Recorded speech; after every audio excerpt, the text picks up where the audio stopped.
Bonjour, je vais aujourd'hui faire l'exercice, la correction du TB3.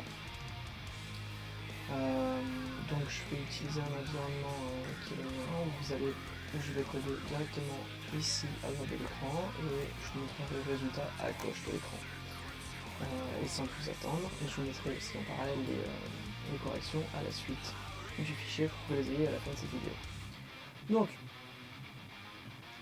écrire un script qui génère une liste d'entiers à partir d'entiers saisis par l'utilisateur. La saisie s'arrête pour la valeur 0 qui ne doit pas faire partie de la liste. Exercice 7.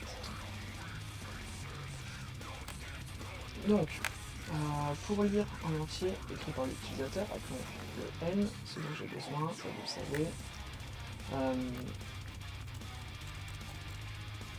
J'ai besoin d'utiliser la fonction input qui me renvoie une string et j'envoie un entier.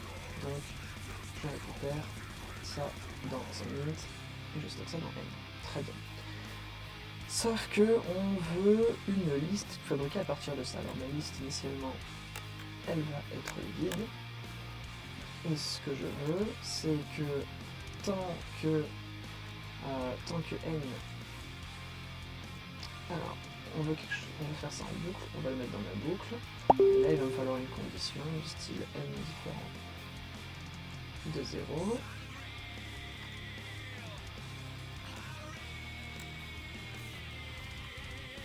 Et rajouter cet élément dans la liste. Ensuite, j'affiche L et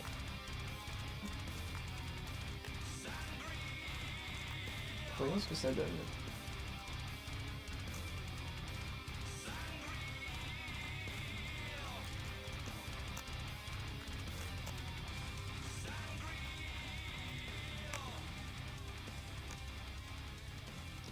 Effectivement, je suis dur. Donc, voyons ce que ça donne. TB3.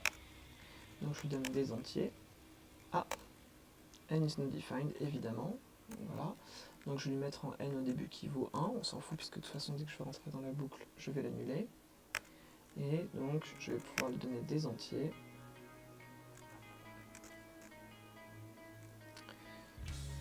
Je vais rentrer un truc invalide. Et je mets 0 pour terminer. Sauf que là, effectivement, j'ai 0 qui ne doit pas faire partie de la liste. Alors on serait tenté de faire les choses comme ça. Une des solutions, ça serait de faire effectivement ça. Hop.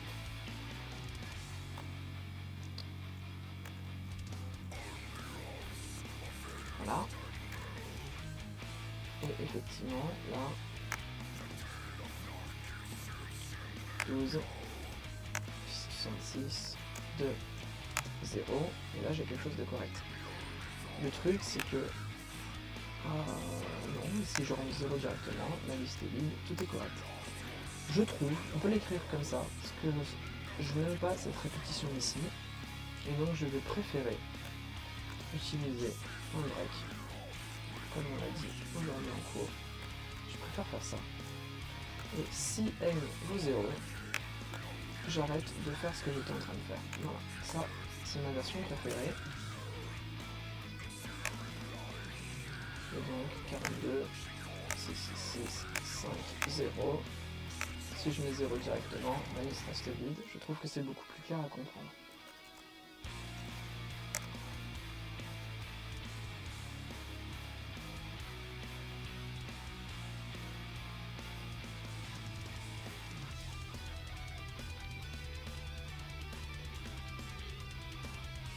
Quelle différence. Voilà. Je l'exécute pour que vous ayez la correction quand tu veux. C'est bon, il est bien. Il arrive. 42, 13, 6, 6, 6, 0. Et voilà le résultat. Très bon. Ensuite, modifier le script pour qu'il affiche la somme des entiers de la liste. Alors, ça va être relativement simple. Une fois qu'on a notre liste, on va la sommer, donc on va avoir un S pour somme qui est initialement à 0, et puis for x in L, S plus égal x. Si vous n'aimez pas, il est plus égal, S égale S plus x. Voilà. Ça, on aurait tout aussi bien pu l'écrire, c'est la même chose. On aurait pu l'écrire S égale 0, I égale 0, pas de point virgule, mauvaise habitude. While I inférieur à len de L, S égale S plus L de I égale I plus 1. Mais ça, c'est beaucoup plus concis et beaucoup plus facile à faire juste puisqu'on n'a pas à se souvenir de manipuler I. Donc X va valoir successivement toutes les valeurs qu'on a rentrées dans la liste. Donc je vais afficher S, L, puis S, et on va vérifier le code 666 42 0. Effectivement, tout va bien. Tout va bien, tout fonctionne bien. Donc, je récupère le code et je vous le mets dans la correction.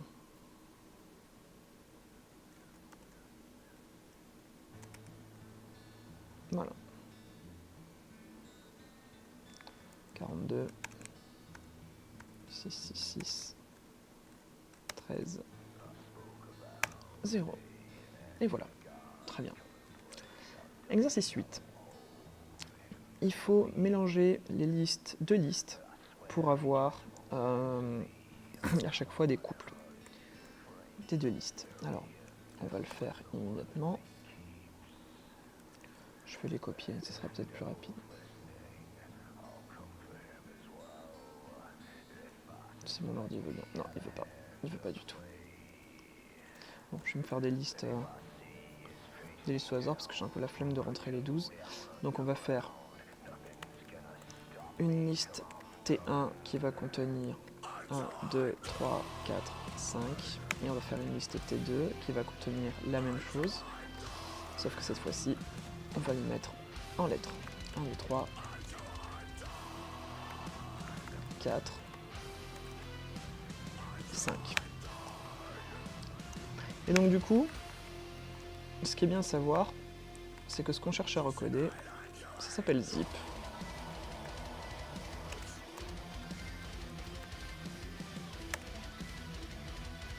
Et que du coup, zip de T1, T2, ça fait exactement ce que je veux, donc c'est un petit peu ça va être ma référence.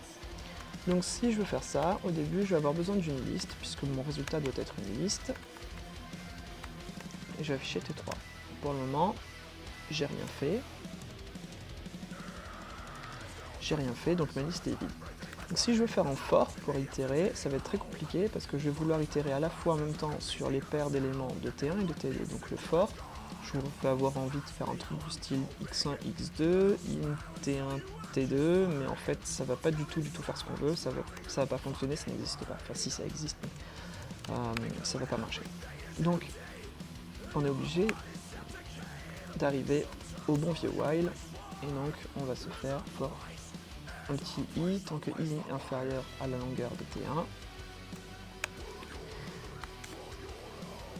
T3 plus égal, alors il va falloir que je rajoute quelque chose ici, i égale i plus 1. Il va falloir que je rajoute alors quelque chose à T3. Alors T3, c'est une liste, on va le marquer comme ça. T3 c'est une liste, et donc mon plus, il est défini sur les listes quand j'ai une liste à gauche et à droite du plus. Si je fais directement plus T1i, on va voir ce qui va se passer, il va me cracher une erreur, parce que j'essaie de lui faire une addition entre une liste et un entier, ça n'a aucun sens. Ce qui est déjà un peu plus correct, c'est de faire entre une liste et une liste. Et là effectivement ce que j'ai fait, c'est que j'ai juste recréé la liste T1. C'est pas très intéressant. Pour être tenté de dire ça, et là effectivement déjà j'ai mélangé les listes, mais je l'étais je les ai entremêlés. J'ai pas du tout, en fait, ce qu'on me demande, c'est d'avoir à chaque fois chaque élément de la liste qui est un tuple, qui est la paire des éléments de T1 et T2, et là j'ai juste entremêlé T1 et T2 dans ma liste. Donc si je veux un tuple, il me faut les mettre entre parenthèses ici, et là, j'ai bien ce qu'il faut. Si la notation des parenthèses vous dérange, vous pouvez imaginer directement des crochets, et ça donne une liste, si vous préférez ça, parce que les parenthèses ont plusieurs sens en Python, j'en compte 3. Donc il y a les moments où ça a du sens, on peut les remplacer par des crochets dans la tête. Mais du coup ça devient une liste et pas un tuple. Voilà, et donc mon résultat est ici.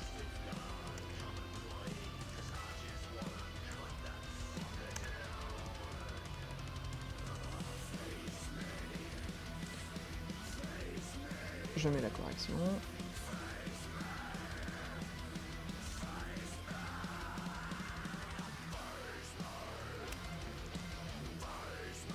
Exercice 9. Écrire un script qui recherche le plus grand élément présent dans une liste donnée.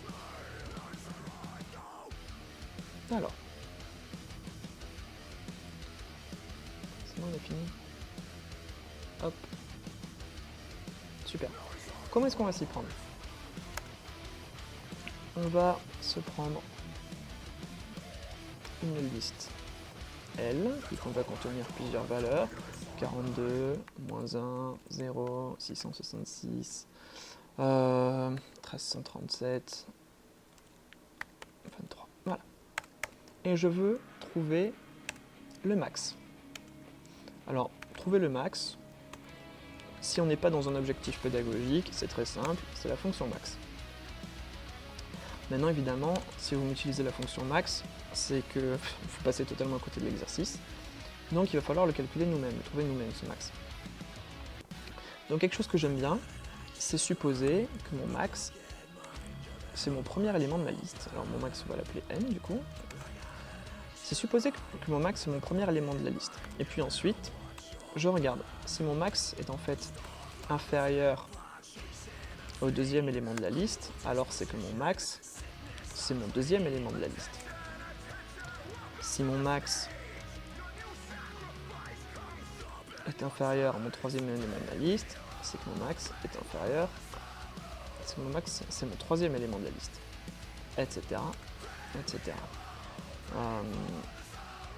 Sauf que ça devient un petit peu répétitif et ça dépend vraiment du nombre d'éléments que j'ai dans ma liste. Donc on va pouvoir mettre ça dans une boucle, partir d'un i qui vaut 0. Tant que i est inférieur à la taille de ma chaîne, si mon max est inférieur au ième élément, c'est que mon max c'est le ième élément, et je n'oublie pas de passer à l'élément suivant. Et j'ai bien ce qu'il faut. On peut encore simplifier. Et pour chaque x dans L,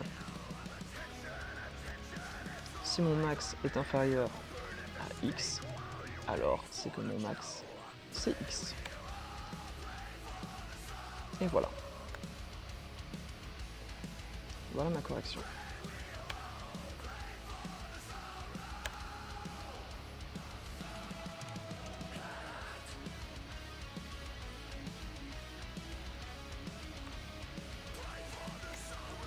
Ensuite,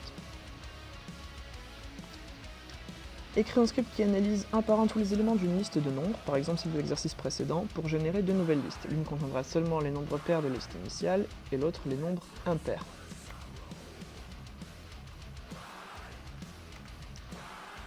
Donc on va garder cette liste.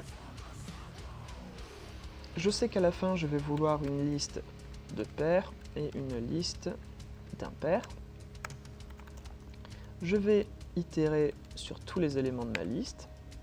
Et là, si mon élément x est divisible par 2, donc si le reste de cette division par 2 vaut 0, ça veut dire qu'il est pair, je le rajoute.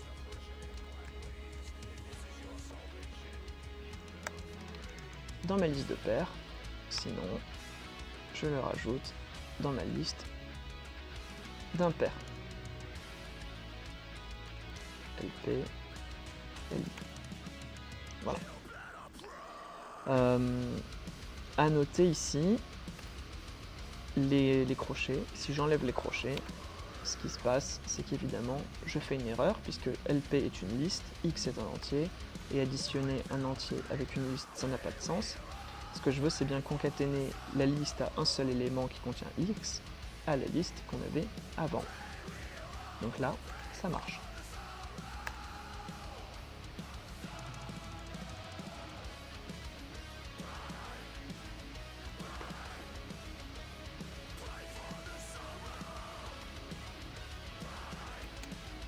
Ensuite, écrire un script qui analyse un par un tous les éléments d'une liste de nombres pour générer... Ah non, c'est celui que je viens de faire. Écrire un script qui stocke dans une liste les différents mots contenus dans une chaîne de caractères. On considérera qu'un mot est simplement une suite de caractères quelconque, autre que le caractère espace. Alors celui-là va être un petit peu plus compliqué.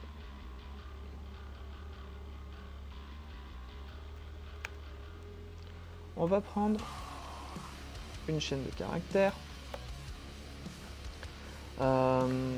disons S, et ça va être I am hell, I am vengeance, I am death coming your way. Un petit truc joyeux. Ça pourrait être des bonnes paroles. Donc, et ensuite je vais vouloir une liste de mots. Donc c'est une liste, donc je sais que je vais démarrer avec ma liste vide. Ensuite, ce qu'il va falloir que je fasse, donc hop, la liste au début elle est vide, j'ai rien fait avec.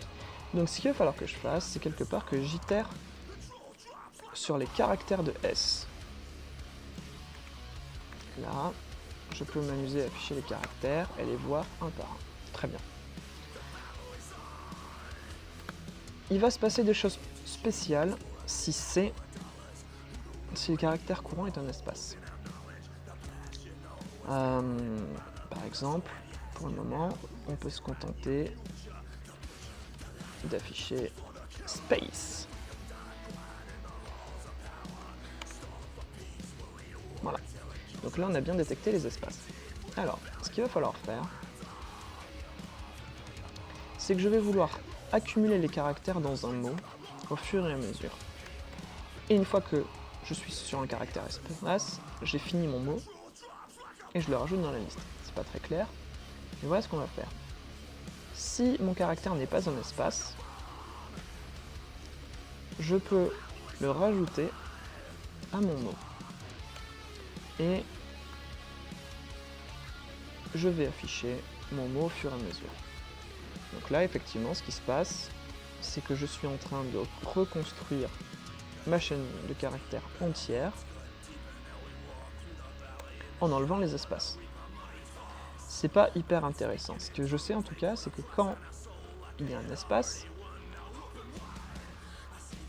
je trouve un nouveau mot, je commence un nouveau mot. Donc j'arrête d'accumuler les caractères dans mon mot courant. Donc l'idée c'est vraiment ça. J'ai des caractères, je démarre avec un mot vide. Tant que mes caractères ne sont pas des espaces, je les stocke dans le mot. Et dès que je trouve un espace, ça veut dire que j'ai un nouveau mot à créer, à démarrer. Donc j'efface ce que j'avais stocké dans mon mot actuellement et je recommence. Ça pour le moment c'est pas mal. Donc j'ai bien W qui va valoir quelque chose, sauf que je ne les stocke pas du tout dans mon résultat de mot final. Mon résultat de mot final est ici. Et du coup, ce qui va m'intéresser, c'est que quand j'ai un espace, en fait, je vais pouvoir rajouter mon mot à ma liste. Et là, ça se passe relativement bien. Il y a un problème cependant, c'est si j'ai des espaces avant ou plusieurs espaces, il va se passer des choses qui ne sont pas souhaitables. Donc la seule chose que je vais vérifier, c'est que le mot que je vais rajouter ne soit pas vide. Le mot que je vais rajouter ne soit pas vide. Non, j'ai dit qu'il est vide, qu'il ne soit pas vide. Et là, effectivement, c'est pas mal. Ah, il me manque le dernier mot. Il me manque le dernier mot, am death coming your, il me manque way. Donc je vais récupérer exactement ça. Puisqu'en fait le dernier mot, il n'y a pas d'espace à la fin, il n'y a pas d'espace en dernier caractère. Donc on ne tombe pas sur ce bout de code, donc on ne fait pas ça. Donc il va falloir le gérer à la fin. Donc si le dernier mot que j'ai accumulé n'est pas l'espace, n'est pas vide, je le rajoute. Et voilà. Et là, c'est correct.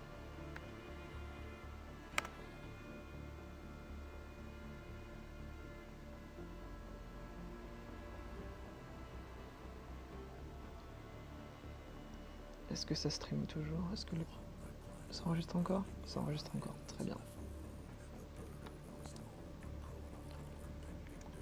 Hop.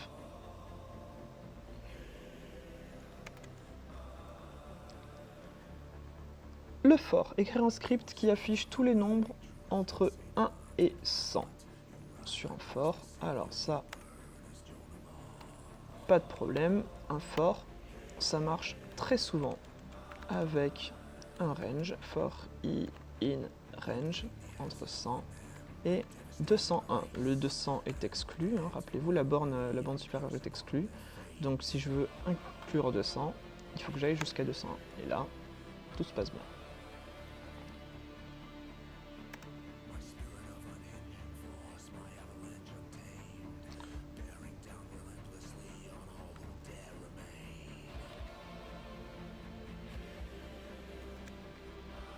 Ensuite, écrire un script qui calcule la somme des nombres 1, 4, 7, 10, 13, etc.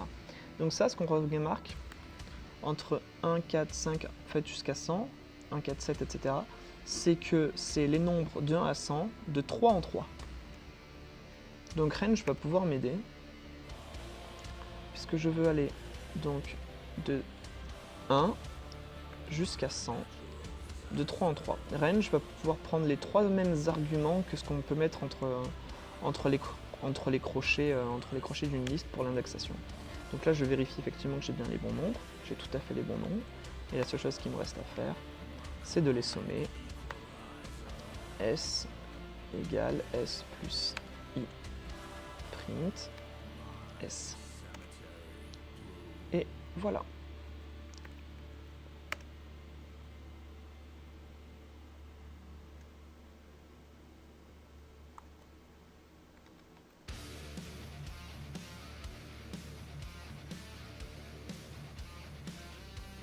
Qu'est-ce qui s'est passé? Ah bah oui, il m'a affiché les nombres de 100 à 200, ça en fait beaucoup. Approximativement 100 d'ailleurs. Voilà. Ok, ensuite, on considère une chaîne de caractères L, écrit un script qui concatène toutes les chaînes de caractères L en les séparant par des 2 points. Donc, j'ai lu ça un peu rapidement. L'idée, c'est que je vais avoir une liste qui va contenir, par exemple, A, B, C, D. Et ce que je veux à la fin de mon programme, on va avoir une chaîne de caractères, c'est faire des transformations à ma chaîne de caractères pour que derrière, ça m'affiche A, B, C, D. Je mets mon B, je corrige ça. Voilà, c'est ça l'output que je veux. Donc pour le moment, effectivement, ça m'affiche rien, parce que j'ai rien fait avec S. Donc le truc naïf qu'on pourrait faire, c'est de dire que pour chaque élément dans L,